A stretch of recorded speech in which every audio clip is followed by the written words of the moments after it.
this is really fascinating stuff. There's kind of another side to the coin, to use a pun, is like from the founder's perspective. If you can be anywhere and earn digitally and earn crypto, you may not even have to use your real name. You may not even, there are like downstream implications of that from the entrepreneur side as well. Yeah, and you have this like great thoughtful framework. I thought it would be great to talk through. Something I've given some talks on and thought a lot about is that I think in the future, people are going to have their real name and their earning name, their speaking name all be different, right? And just to play that out a little bit, if your bank account is your stored wealth, your name is your stored reputation, right? And only you can really debit from your bank account. Well, I mean, the state can as well if you have like a lien or something, but for the most part, only you can, right?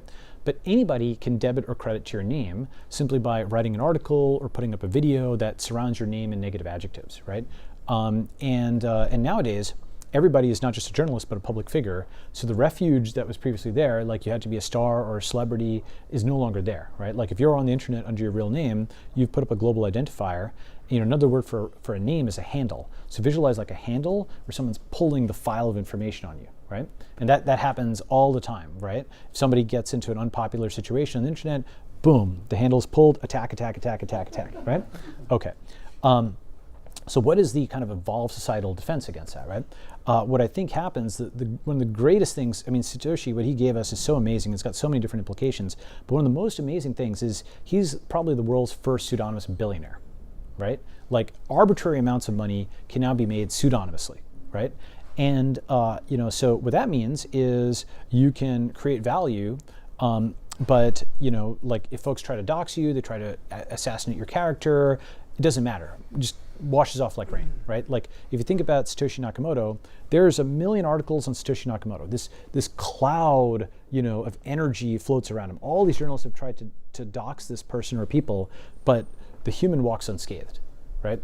It is a real name that's the bridge between this cloud mealy and the physical person. And if you deny people that bridge, well, every problem in computer science can be solved by another level of indirection, right?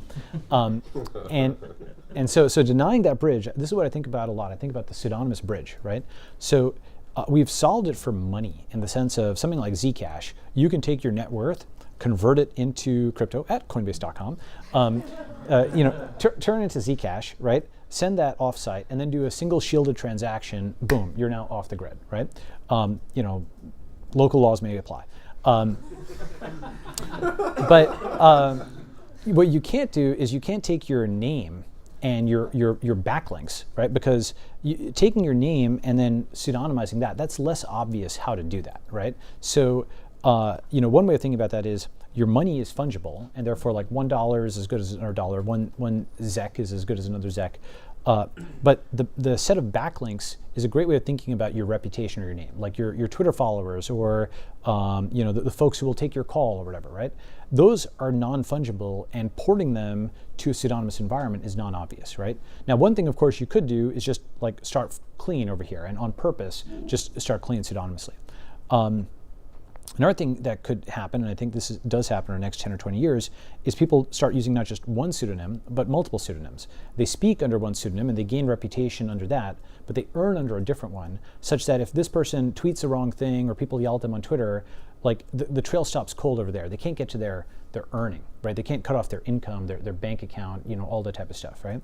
And by doing this, it's sort of like, bastions within the context of AWS, if you guys are familiar with that. You don't just like log directly into the server that's serving all your funds. You have like a bastion, and then that like gets you into another one. It's indirection. It's the same as cold storage, right? You start putting up levels of indirection, and what's funny about this is it's kind of like an ancient truth that we're rediscovering, right? Like in European culture, Chinese culture, Indian culture, many cultures, knowing someone's real name gives you power over them, right? And if you don't know the real name, well, it's like kind of hitting a ghost. So I think that's going to be a big, big thing. People are going to start treating real names like social security numbers and only putting them on official forms, when mandated to do so, and just using pseudonyms. And in fact, the youngins have already started doing this. Everybody knows what finstas and rinstas are? Yeah?